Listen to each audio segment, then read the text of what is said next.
Foundation এবং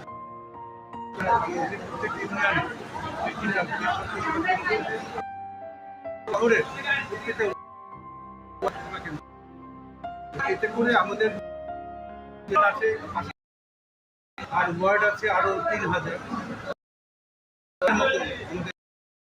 সেবা কেন্দ্র না। প্রত্যেকটা স্বাস্থ্য সেবা কেন্দ্র আমরা দুজন করে ডিপ্লোমা ম্যাথস নিয়োগের চিন্তা ভাবনা করছি। তাই যদি হয় তাহলে পরে শুধুমাত্র প্রাথমিক স্বাস্থ্য সেবাতেই আমরা প্রায় 14 থেকে 15 আপনার মাধ্যমে স্যার আমরা স্যার মাননীয় প্রধানমন্ত্রী সেটা স্যার মাধ্যমে